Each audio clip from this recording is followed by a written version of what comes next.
안녕하세요. 재테크 농부입니다. 오늘은 다시 한번 멘탈을 다잡으면서 어떤 종목을 봐야 할지와 어떻게 대응해야 할지를 한번 정리해 보겠습니다. 마지막에는 조정장에서 양도소득세를 줄이는 방법까지 간략히 설명해 드리겠습니다. 그럼 바로 시작하겠습니다. 구독과 좋아요 부탁드립니다. 해당 영상은 개인적인 의견일 뿐 참고만 부탁드립니다. 어젯밤에 기분 좋게 주무셨다가 아침에 일어나서 놀라신 분들이 많을 듯합니다. 장 막판에 시장이 급락을 했는데요. 거의 2%가량 나스닥이 하락하며 개별 종목들은 더 크게 하락했습니다.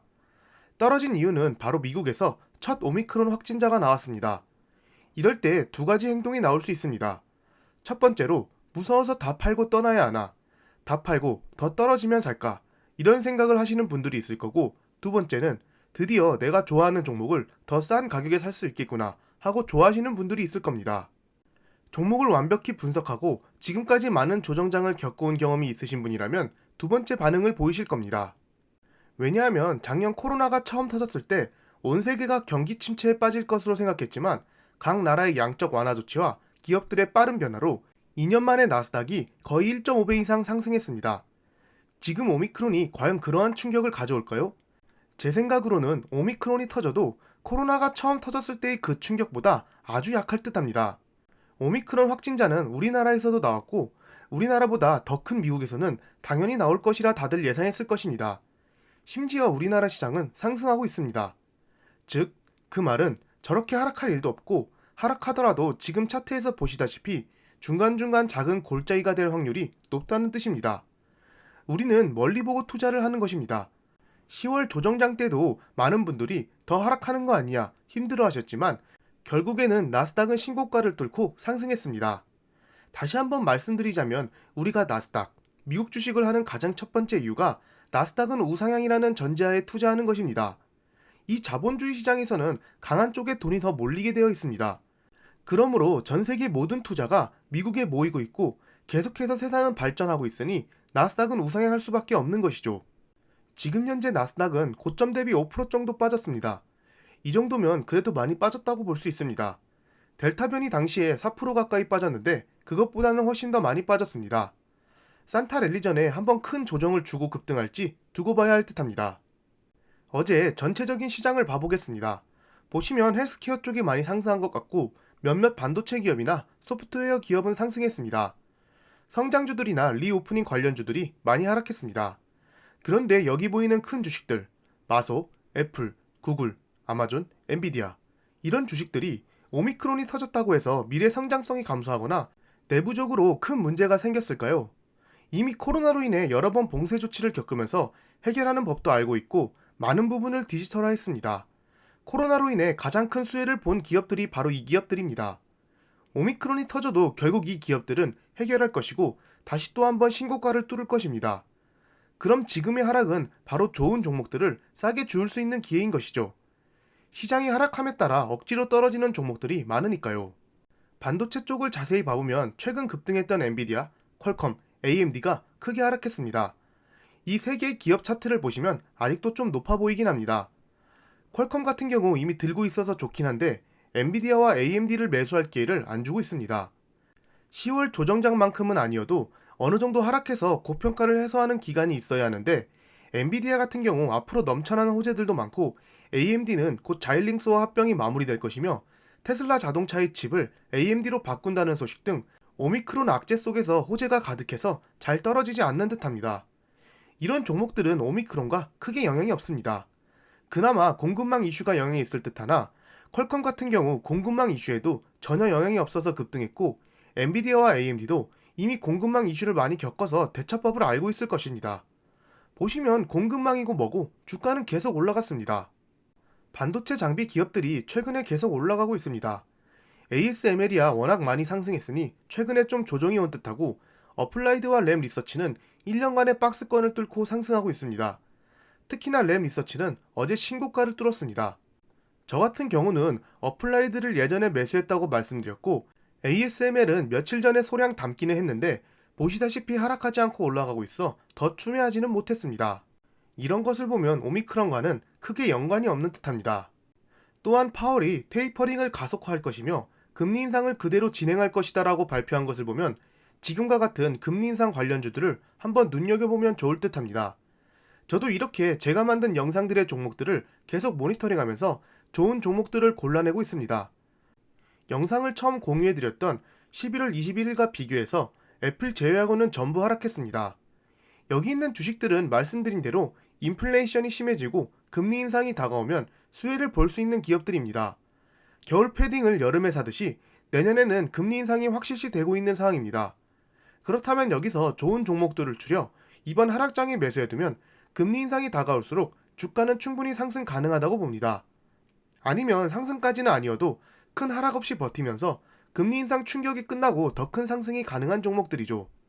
자세한 분석은 고정 댓글에 해당 영상 주소를 남겨놓을 테니 참고 부탁드립니다. 그 다음은 핀테크 분야 업체들을 봐보겠습니다. 저도 참 마음이 아픈 주식들이 여기 있습니다. 비자와 마스터카드 같은 경우 코로나 전 주가보다 아래로 내려갔습니다.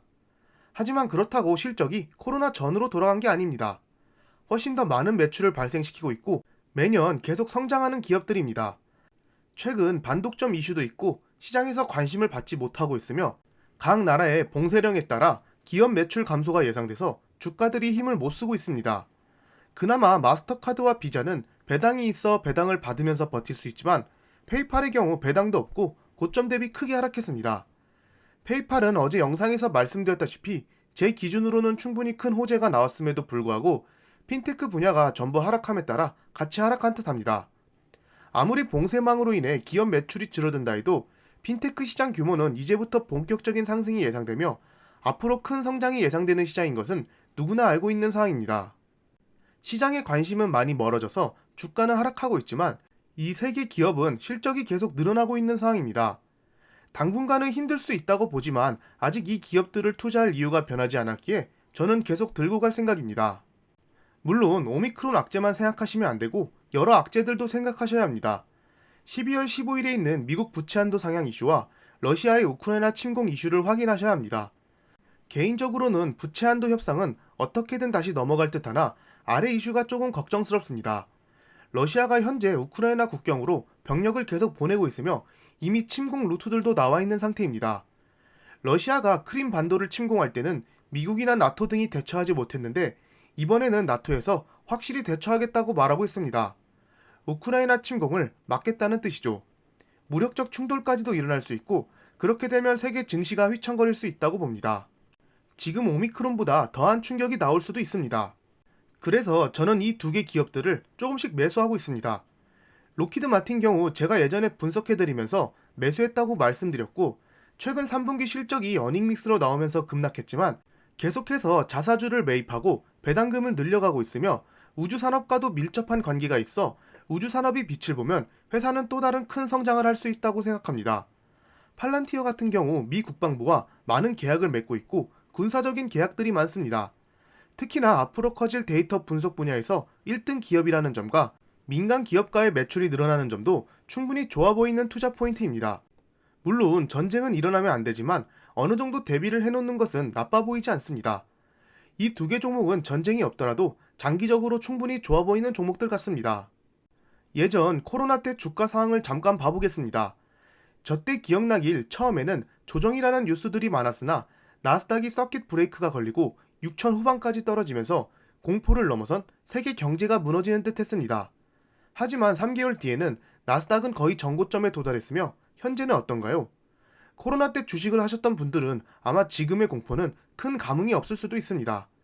저도 코로나 때 이후로는 시장에서 공포 뉴스를 낼 때마다 좋은 종목들을 매수하고 있습니다. 이미 적응됐기 때문이죠. 공포의 시작과 끝은 어디인지 아무도 모릅니다. 그렇기에 각자의 기준을 세워 어느 정도 떨어지면 매수하겠다라고 기준을 정하는 것은 아주 좋은 방법입니다. 저 같은 경우는 나스닥 지수가 몇 프로 떨어지거나 특정 종목들이 제 기준보다 더 떨어지면 매수하기 시작합니다. 이런 식으로 구체적인 기준을 세워 기계적인 매수 및 조정장과 상관없이 적금식으로 좋은 종목들을 모아간다면 충분히 부자가 될 수 있다고 생각합니다. 공포장을 즐길 수 있을 때까지 같이 공부하면서 발전해 나갔으면 좋겠습니다. 그리고 끝내기 전에 한국에서 미국 주식을 하시는 분들은 이런 조정장에 꼭 해야 할 것이 있습니다. 바로 양도소득세인데요. 올해 250만 원 이상의 실현 손익을 보신 분들은 이러한 조정장에서 손해보고 있는 종목들을 팔았다가 다시 사서 250만 원을 최대한 맞추는 게 중요할 듯합니다. 저도 이런 하락장이 오면 손해보고 있는 종목들을 전부 매도하여 다시 매수하는 식으로 세금을 절세하고 있습니다. 특히나 중요한 점은 매수, 매도한 후 3일 뒤에 결제가 완료되므로 안전하게 12월 27일까지는 이러한 매수, 매도를 마무리하셔야 합니다. 꼭 확인하시고 세금을 내는 게 당연히 좋지만 조금이라도 줄여보는 게 좋을 듯합니다. 절대 투자 추천 영상이 아닌 개인적인 의견이니 참고만 부탁드립니다. 지금까지 제 영상을 봐주셔서 감사합니다. 구독과 좋아요 부탁드립니다.